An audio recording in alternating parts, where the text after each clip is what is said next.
सलाम। आजादी की 75वीं वर्षगांठ को जिंदाबाद जिंदाबाद जिंदाबाद। भारतीय कम्युनिस्ट पार्टी बेगूसराय जिला काउंसिल के 20वें जिला सम्मेलन की अध्यक्षता कर रहे विधायक साथी सूर्यकांत पासवान जी, यहां उपस्थित हजारों हमारे साथी मजदूर, किसान, नौजवान साथियों, विद्यार्थी साथियों, माताओं और बहनों, मंच पर बैठे हुए पार्टी के राज्य सचिव साथी राम नरेश पांडे जी, पूर्व सचिव साथी राजेंद्र सिंह जी, पूर्व हमारे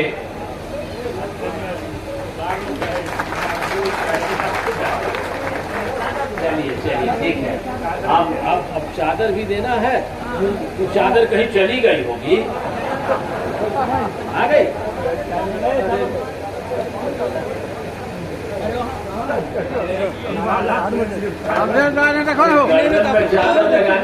चादर लपेटने का तो इंतजाम नहीं किया है क्या? चलिए फिर अब बीच में आ जाएगा, हो जाएगा। हमारे पार्टी के पूर्व सांसद, कई बार के विधान पार्षद, बिहार के अध्यापकों के प्रियतम नेता साथी शत्रुघ्न प्रसाद सिंह, हमारी पार्टी के विधानमंडल दल के नेता, विधायक दल के नेता साथी राम रतन सिंह जी,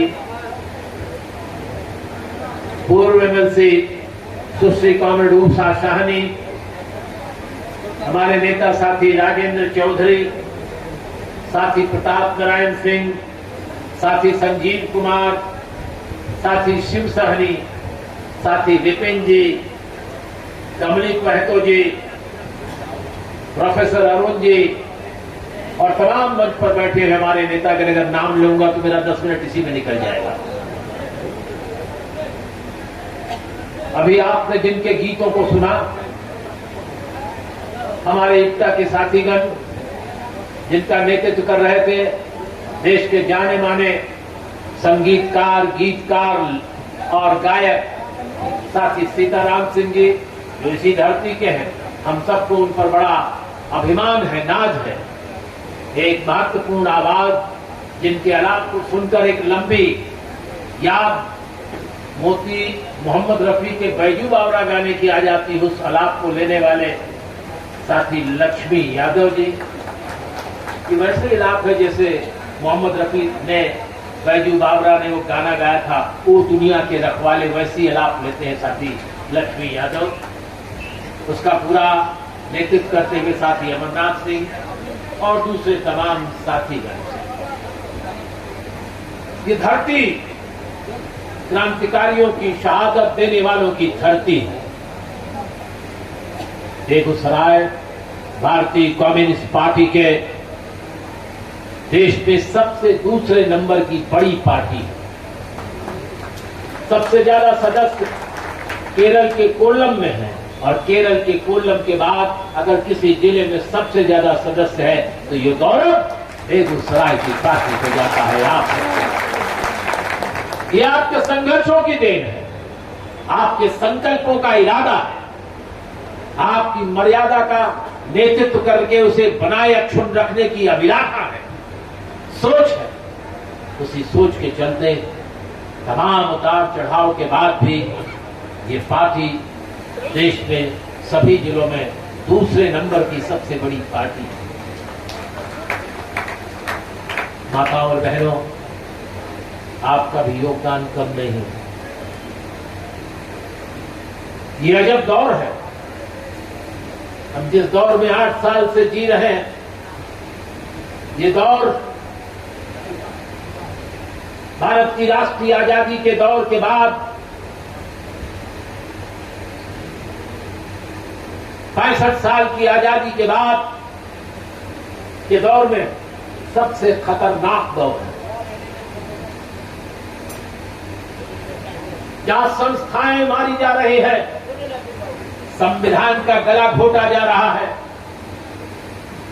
एक व्यक्ति, एक नाम, एक निशान, एक सोच, उसकी बुनियाद पर समाज को बांटने का काम। मैं आज आपसे कहना चाहता हूं, ये धर्म के नाम पर अगर जो लोग बांट रहे हैं, उनसे होशियार रहने की जरूरत है।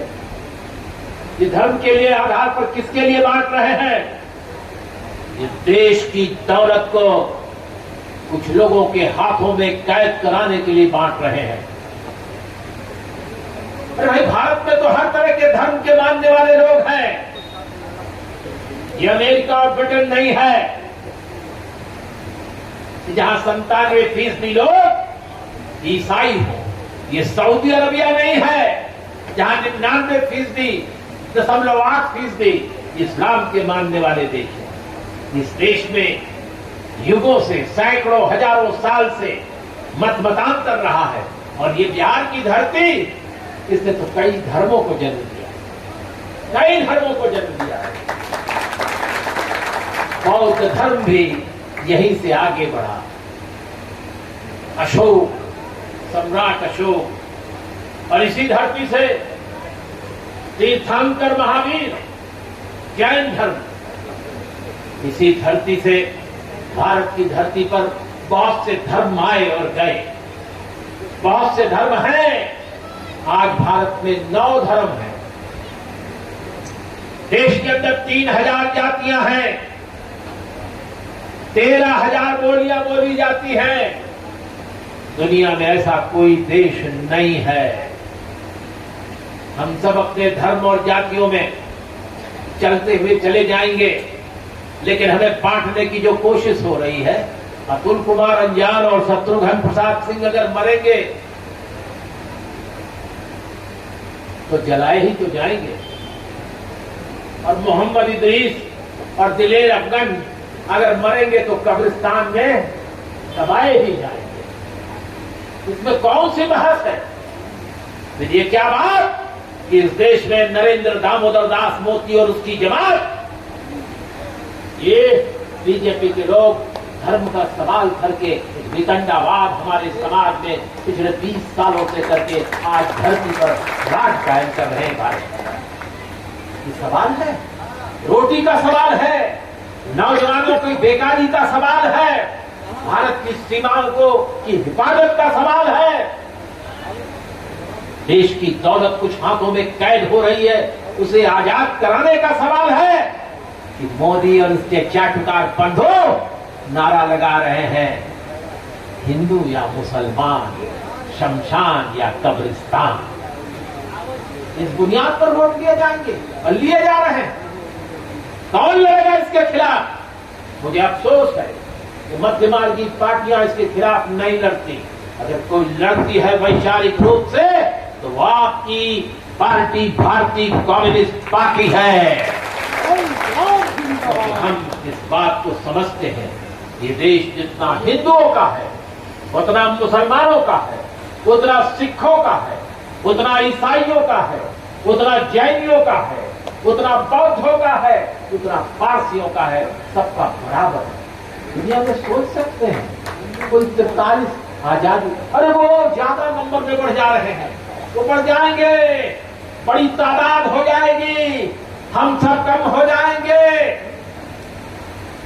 झूठ और फरेब का कहानी कब तक चलाओगे? मैं क्यों इस बात को कह रहा हूं आपके बीच में? किसी बोलो बम और तौलो कम वाले से मिलो तो वो यही बोलता है, हिंदू अल्पसंख्यक हो जाएंगे। अरे कब हो जाएंगे? कब हो जाएंगे भाई? 140 करोड़ में 140 करोड़ में कुल मिला करके 22 करोड़ लोग गैर हिंदू। सबसे बड़ी अल्पसंख्यकों की जात धर्म के मानने वाले इस्लाम के हैं। और इस देश की इस गंगा जमुनी संस्कृति और गुलदस्ते की सोच को देखो कि आजादी के समय इस देश में 72,000 पारसी थे। वो पारसी जो भारत के अंदर कांग्रेस पार्टी के भी अध्यक्ष थे, दादा साहब नौरोजी, वो पारसी जो भारत में नए नए स्टील के कारखाने जिन्होंने बनाए, जमशेद को जिन्होंने बनाया, जो कल तक बिहार का हिस्सा था, जमशेद टाटा, 72,000 थे। इन्होंने डर कहया डर हो जाएगा। आज जानते हैं भारत में कितने पारसी हैं? आज भारत में कुल मिलाकर 43,000 पारसी हैं। और 43,000 पारसी काम धाम करते हैं। शुरू से ही वो तिजारत का काम, व्यापार का काम करते हैं और भारत की 31% बाजार पर उनका कब्जा है। टाटा है, गोदरेज है, क्या क्या है, मैं क्या बताऊं। नवल जी, शाहपुरकर है। ये डराते हैं, ये वैसे ही डराते थे जैसे कल डराते थे, अरे अरे अरे मंदिरों में मत जाने दो, दलितों को मत जाने दो वरना भगवान नाराज हो जाएंगे। दलितों को जाने दोगे तो अस्पृश्य अगर चले जाएंगे तो हमारे देवी देवता अस्पृश्य हो जाएंगे। एक जमाना था जब कहते थे ये यादव और कुर्मी और कहार और कोयली के घर पर उनको अपने पास मत बैठने दो, उनकी चाय की दुकान से चाय मत पीना। मुझे याद है, मैं विद्यार्थी था। जारी रखने देंगे। वो कृषि संबंधी काले कानून लाए जिनका जिक्र भी हमारे साथी विधायक सूर्यकांत पासवान ने किया। लाखों किसान सारे देश में खड़े हुए और खड़े होकर आंदोलन किया। लाखों लाख लोग किसान दिल्ली के दरवाजे पर 13 महीने बैठे रहे और उन 3 काले कानूनों को प्रधानमंत्री को मजबूर किया हाथ जोड़ करके कि हम इसे वापस लेते हैं। ये लड़ाई अभी आधी है। क्या हो रहा? रबी और खरीफ में 25% खाद के दाम, डीजल के दाम, बीज के दाम, कीटनाशक के दाम बढ़ रहे हैं और न्यूनतम समर्थन मूल्य नहीं बढ़ रहा। अगर किसान को उसकी उत्पादन का सही दाम नहीं मिलेगा तो पांडे जी, खेत मजदूरों को भी ठीक मजदूरी नहीं मिलेगी। वो तो नहीं चाहते। वो तो कह रहे हैं, अमेरिका कह रहा है आपको गेहूं और धान पैदा करने की क्या जरूरत है? हम हैं ना, हम हैं। खेती का कंपनीकरण कर दो, खेती को तबाह और बर्बाद कर दो। भारत के अंदर 72-74% खेत किसान छोटे मझोले सीमांत गरीब किसान हैं। आधे बीघा, 1 बीघा, 2 एकड़ तक के किसान हैं। उनकी खेती किसानी छिन जाएगी तो कहां जाओगे आप? किसको खिलाओगे? ये नौजवान अग्निपथ के लिए रहेंगे, ये अग्निपथ के लिए रहेंगे। 4 साल की नौकरी, उसके बाद धक्के मार करके जाए कि तुम अब बंदूक चलाना सीख गए हो, अब सड़क पर उठ करके नोट लोगों को लूटो। भारत के नौजवान बेरोजगार हैं और बड़ा बड़ा प्रचार हो रहा है कि दुनिया में सबसे अच्छे प्रधानमंत्री भारत के बहुत पॉपुलर है दुनिया में। प्रधानमंत्री जी सावरकर के बारे में बोलते हैं लाल किले से 15 अगस्त को कि महान क्रांतिकारी थे। अरे 2010 में पकड़े गए और 6 महीने के बाद माफीनामा अंग्रेजों से लिख दिया। 6 महीने बाद अंग्रेज बहादुर हमको माफ कर दो। दूसरी लिख दिया, तीसरी लिख दिया, चौथी लिख दिया और अंग्रेजों ने छोड़ दिया। 65 रुपए महीने की का जो है उनको पेंशन देके रत्नागिरी में एक बड़े मकान में रख दिया और बीजेपी के लोग उनको कहते हैं वीर सावरकर। जो अंग्रेजों के सामने घुटने टेक गया वो वीर सावरकर नहीं, कायर सावरकर है, कायर सावरकर है, कायर। याद करो इतिहास का वो समय जब भगत सिंह लाहौर की जेल में थे, फांसी की सजा हो गई थी। भगत सिंह की मां लाहौर के जेल में गई और कहने लगी एक मां की हैसियत से कि ऐ भगता, माफी मांग ले अंग्रेज सरकार से, तुम्हारी फांसी की सजा आजन्म कारावास में बदल जाएगी।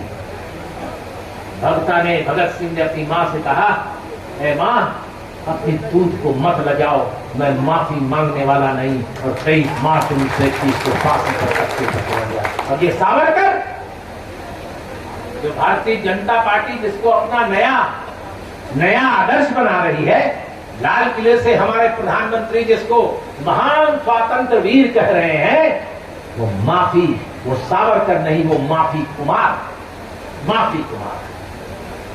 ये लोग देश की आजादी की लड़ाई में कहीं नहीं थे।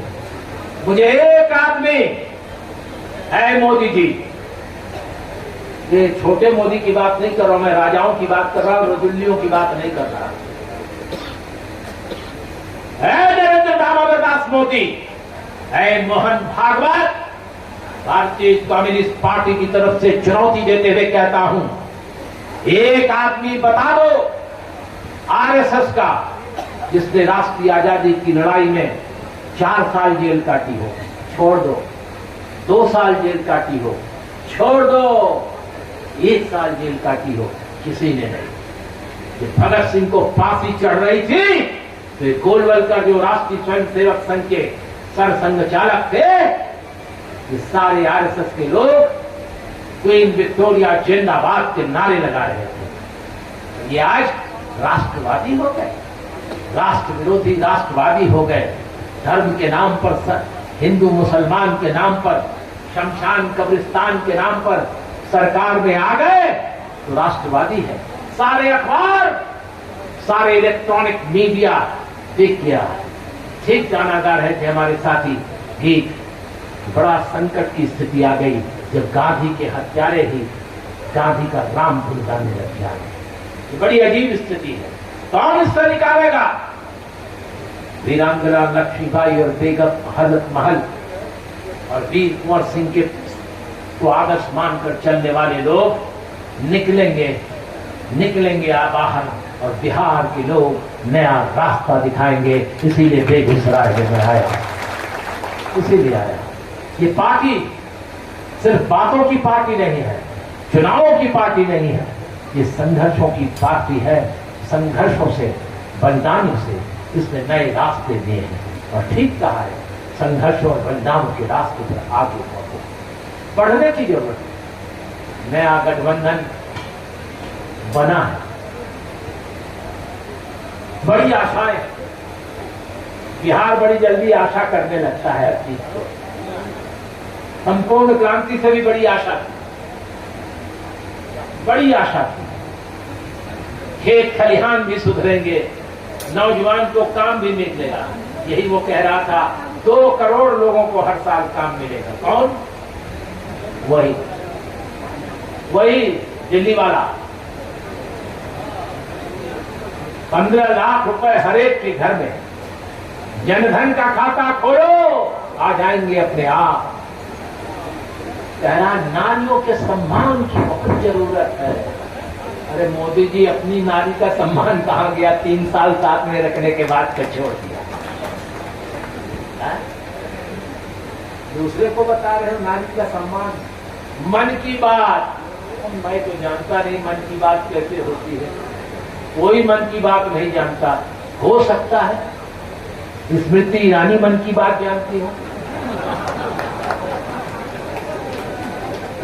आजकल सुन रहे कि देश की वित्त मंत्री निर्मला सीतारमण मन की बात जानती है।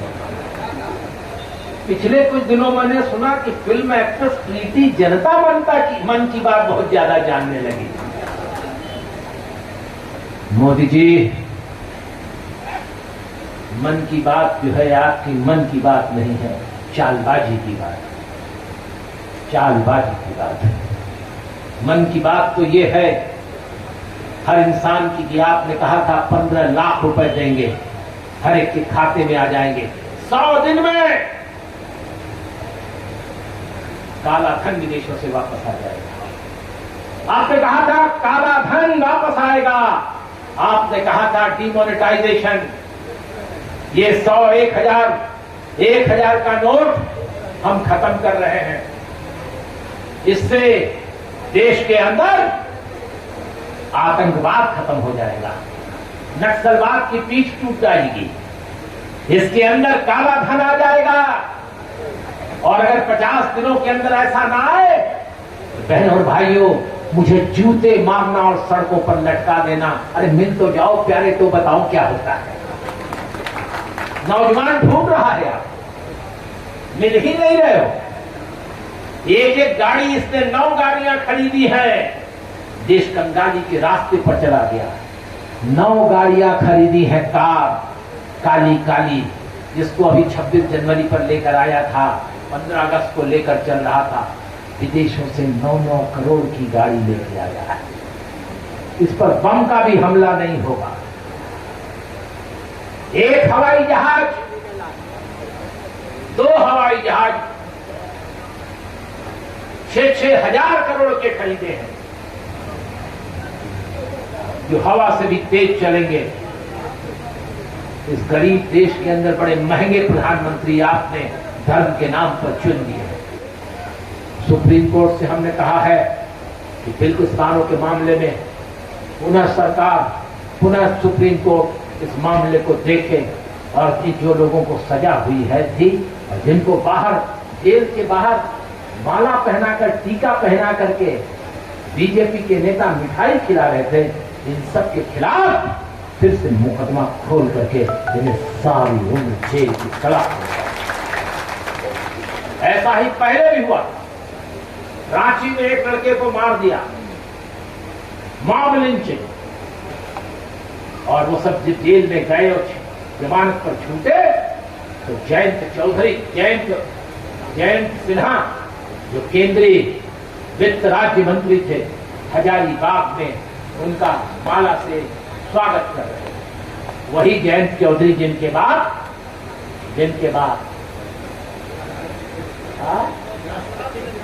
राष्ट्रपति के उम्मीदवार थे, यशवंत सिन्हा। यहां कौन किस वक्त पाला बदलेगा नहीं पता। इसलिए आप सोचिए, हम कल भी आपके साथ खड़े थे, आज भी आपके साथ खड़े हैं। कल भी हम खेत खलिहान की हिफाजत के लिए आपके साथ खड़े थे। ऐ नौजवान दोस्तों, आपकी बेहतर जिंदगी के लिए हम आज भी लड़ रहे हैं, कल भी लड़ रहे थे, कल भी लड़ेंगे। और मैं आपसे कहना चाहता हूं कि रात अंधेरी है, कल साय से भरी हुई थी, आगे भी आने वाले दिनों में लड़ाई करना होगा। आपको ज्यादा परेशान होने की जरूरत नहीं है। एक पुरानी फिल्म का गाना है, सीताराम जी, एक पुरानी फिल्म का गाना है, गम की अंधेरी रात में दिल की लगी से प्यार कर और सुबह जरूर आएगी, सुबह का इंतजार कर, सुबह का इंतजार कर। लेकिन सुबह का इंतजार घर बैठे नहीं होगा। जब आवाज में लाल झंडे के लोग निकलना पड़ेगा खेत खलिहानों से, कल कारखानों से। बेगूसराय ये कम्युनिस्ट पार्टी मजबूत थी ना, तभी तो बरौनी का खाद का कारखाना यहां आया। ये कम्युनिस्ट आंदोलन मजबूत था और है, तभी तो बरौनी में रिफाइनरी आई थी।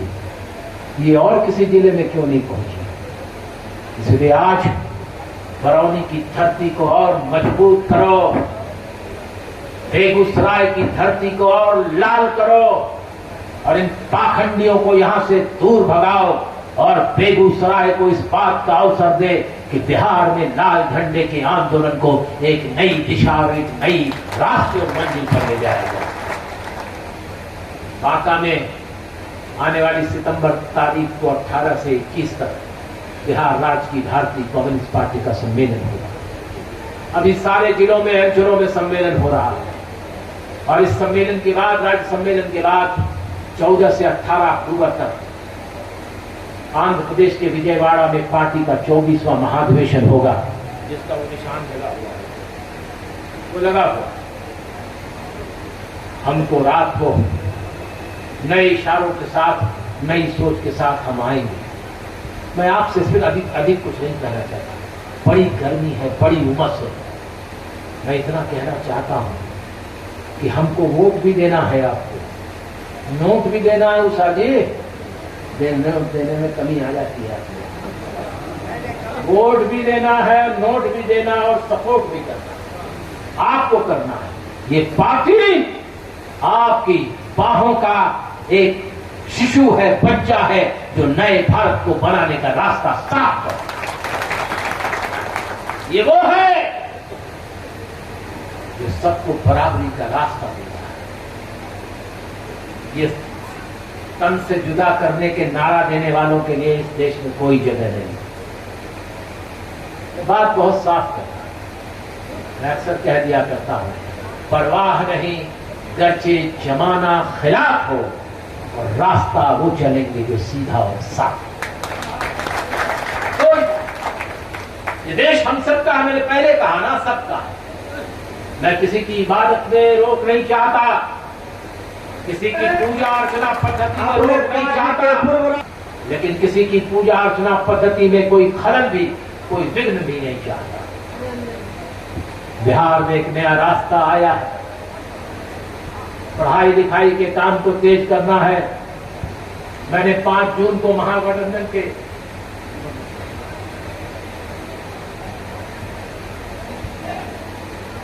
पटना के बुद्ध मैदान, बुद्ध ऑडिटोरियम में मैंने कहा था कि महागठबंधन की है ये ललकार, बदलो बदलो मोदी सरकार। इस सरकार को बदले बिना कुछ नहीं। अगर कोई सरकार आएगी भी तो कैसे काम करेगी मालूम नहीं। अरबों खरबों रुपए का विदेशी कर्जा है, IMF का, वर्ल्ड बैंक का, एशियन डेवलपमेंट बैंक का। खजाना खाली है। रिजर्व बैंक ने हाथ खड़ा कर दिया। ये सरकार चल रही है GST से, और ये GST गांव के लोगों की सबसे ज्यादा GST है, टैक्स है। गौर करो कैसे लूट हो रही है, आप तो देखते नहीं है। जरा पढ़ लिख लिया करो नौजवान दोस्तों। ये जो 2 रुपए का बिस्कुट था ना, पार्ले बिस्कुट, जिसमें 6 बिस्कुट होते थे, उसके दाम बढ़ गए 5 रुपए हो गए। 65 ग्राम था, 50 ग्राम हो गया। कोलगेट का 10 रुपए का वो जो पेस्ट था ना, उसमें 25 ग्राम होते थे, 25 ग्राम। जरा आज घर में जाकर बगल की दुकान से खरीदना कोलगेट का 10 ग्राम वाला वो टूथपेस्ट, जो 10 रुपए का था, जिसमें 25 ग्राम टूथपेस्ट होता था। दाम वही है, लेकिन टूथपेस्ट 17 ग्राम है। 17 ग्राम है।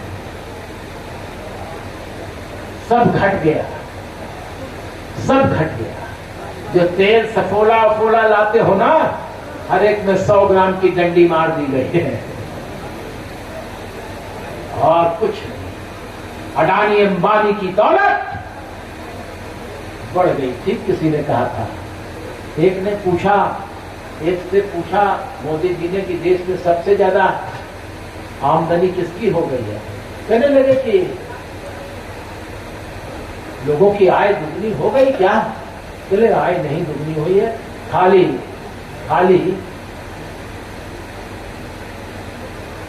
अंबानी की आय 1 गुनी बढ़ी है और अडानी की आय 1.5 गुनी बढ़ी है।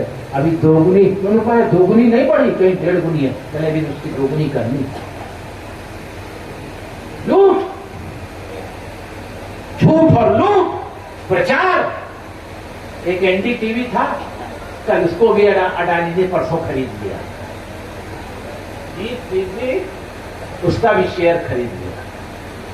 वो जो एक था ना, वो रवीश कुमार, उसको भी जूता मार के बाहर का रास्ता दिखा दिया, जाओ यहां से, कोई जरूरत नहीं।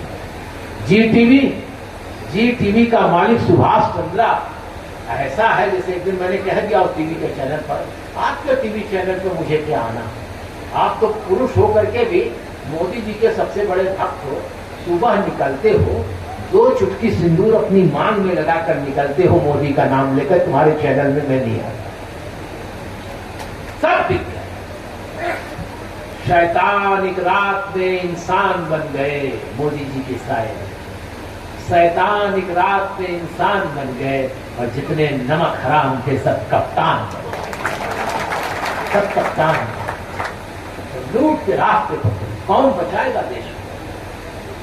वो कांग्रेस पार्टी अच्छी पार्टी, लेकिन अभी तय ही नहीं रहा कि माई बनेगी कि पूत बनेगी कि बहिना बनेगी। अरे बना लो, किसी को बना लो, देश की बड़ी पार्टी हो, बना लो, परेशान मत करो, देश के विपक्ष को तोड़ने का काम मत करो। ये झगड़ा कांग्रेस का मोदी को बड़ी मदद पहुंचाता है। और कल को गुलाम नबी आजाद भी कांग्रेस पार्टी छोड़ के चले गए। मैं तो कहता हूं कि हर इस्लाम का मानने वाला नबी का गुलाम होता है। ये ऐसा आदमी है कि नबी का गुलाम भी और आजाद भी हो गया। क्या क्या कर रहे हैं मुझे मालूम है कि कहां जाएंगे, क्या करेंगे, ये सब है। बड़े पैसे का खेल है, बड़े पैसे का खेल। जगहें खाली हैं, जाएंगे। आज इस देश के अंदर बड़े राष्ट्रभक्त हो आरएसएस के लोगों, पथ प्रदर्शन होता है, आरएसएस का डंडा लेके चलते हैं। भारतीय संस्कृति पहनते हो हाफ पैंट और कमीज। अरे भाई धोती और कुर्ता को नहीं पहनते, हाफ पैंट तो पहनते। अब हाफ पैंट बदल गया, फुल पैंट पहन के निकलते हैं। फुल पैंट तो अंग्रेजों का दिया हुआ है, भारतीय संस्कृति में फुल पैंट कहां? और क्या गाते हैं रास्ते में जब पथ प्रदर्शन होता है तो गाते क्या है? ऐ मेरे वतन के लोगों, उस पर ड्रिल करते हैं। ये तुम्हारे बाप का लिखा हुआ है, ये आरएसएस के लोगों का लिखा हुआ गाना है। ये तो गीतकार प्रदीप का लिखा हुआ है, जो मध्यमाल गीत है। क्या गाने पर भागते हो? किस गाने पर पथ प्रदर्शन करते हो? क्या कहते हो, क्या गाते हो? कर चले फिदा जाने तन साथियों, अब तुम्हारे हवाले वतन साथियों। ये किसी आरएसएस के लिखे हुए आदमी का गाना है? ये गाना तो कम्युनिस्ट कैसी आदमी का है, वो कई बार बेगूसराय आ चुके हैं। हमको बताते हो हम धर्म विरोधी है? हम किसी धर्म के विरोधी नहीं हैं, हम धार्मिकता के लिए। मैंने पहले कहा कि धर्म लोगों को सही रास्ते पर ले जाता है। कैफी आदमी ने लिखा उसी कर चले फिदा जाने तन साथियों में, खींच दो सरहदों के ऊपर लिखा, खींच दो अपने खून से जमीन पर लकीर, इस तरफ आने न पाए रावण कोई। पाकिस्तान को सिर्फ खींच दो जमीन पर खून से लकीर, इस तरफ आने न पाए रावण कोई। हाथ उठे जो कोई तो तोड़ दो हाथ उसका, उठने न पाए छूने न पाए सीता का दामन कोई। ये किसने लिखा? आपने लिखा? आपने नहीं लिखा। इसे मैं आपसे कहता हूं कि संकीर्णता में मत फंसो। पढ़े लिखे नौजवान दोस्तों, तर्क शक्ति का इस्तेमाल करो। बहुत हो गया। कवि और शायर इसी पाक के लोगों ने सही किया है, इसी लोगों ने तय किया। मैं कितनों के नाम गिनाऊं, साहिब दुनियावी से लेकर के मजरूर सुल्तानपुरी तक, और वो तमाम शायर और वो कवि जिन्होंने भारत की आजादी को नया रास्ता दिया। उन तो एक गीत भी नहीं लिख पाए। किसने लिखा गीत? राम सिंह कैप्टन ने लिखा, कदम कदम बढ़ाए जा, खुशी के गीत गाए जा, ये जिंदगी है कौम की तो कौम पर लुटाए जा। जो Indian national army Subhash Chandra Bose की पलटन का गीत, किसने लिखा ये? किसने लिखा? श्यामलाल गुप्त पार्षद ने लिखा, झंडा ऊंचा रहे हमारा, विजयी विश्व तिरंगा प्यारा। ये किसी आरएसएस के आदमी को तो नहीं लिखा। तो फिर क्यों राष्ट्रवादी कहते हो? तुम तो भोगवादी हो, संकीर्णतावादी हो, अंग्रेजों के गुलाम हो, साम्राज्यवाद के गुलाम हो, क्वीन विक्टोरिया के गुलाम हो। एक भुट्टा है यहां से राज्यसभा का मेंबर है बेगूसराय का, मनोनीत, उसने अभी एक जगह कह दिया कि ये जो पटना में शहीद हुए थे सन 42 में, वो नौजवान साथ 7 शहीद होने वाले के। हाँ 11 थे, कल आप पूछे 7 शहीद थे 11 अगस्त 1942 को। वो कह रहा था सब साथी, वो सब लड़के जो थे विद्यार्थी वो आरएसएस के थे। अरे वो सब ऑल इंडिया स्टूडेंट फेडरेशन। झूठों को सरकार, राष्ट्रीय स्वयंसेवक संघ। इसलिए मेरे दोस्तों अधिक न कहते हुए मैं आपसे कहना चाहूंगा कि आइए इस 20वें राज्य सम्मेलन में आपको बहुत दूर दूर तक जाना है, मैं आपका समय नहीं लूंगा। पूरी ताकत से इस पार्टी को सहयोग दीजिए, इस पार्टी को अपना तन मन धन दीजिए। नौजवान साथियों आइए, जुड़िए। बहुत जल्दी कुछ साथी समझते हैं कि ये कांग्रेस पार्टी है, भाई मर गया तो एमपी हो जाएंगे, बेटा भाई मर गया तो एमपी हो जाएंगे, और मां मर गई तो प्रधानमंत्री हो जाएंगे, 2 झटके में हो जाएंगे। यह संघर्षों की राह से गुजरना होगा। संघर्षों की राह से राजेंद्र सिंह जी गुजरना होगा। ये झटका नहीं है, देसी परदेसी माल खा करके एक झटके में पार्टी का नेतृत्व नहीं हो सकता। संघर्षों की राह से गुजरकर, कुर्बानियों की तपिश से गुजरकर भारतीय कम्युनिस्ट पार्टी का नेतृत्व का स्थान आपके लिए नौजवान दोस्तों खुला है। एक बार मैं कहता हूं अपने शहीदों के लिए जिन्होंने इस पार्टी को बनाया है, उनके लिए आप क्रांतिकारी सलाम कहेंगे। बेगूसराय के शहीदों को लाल सलाम, बेगूसराय के शहीदों को लाल सलाम।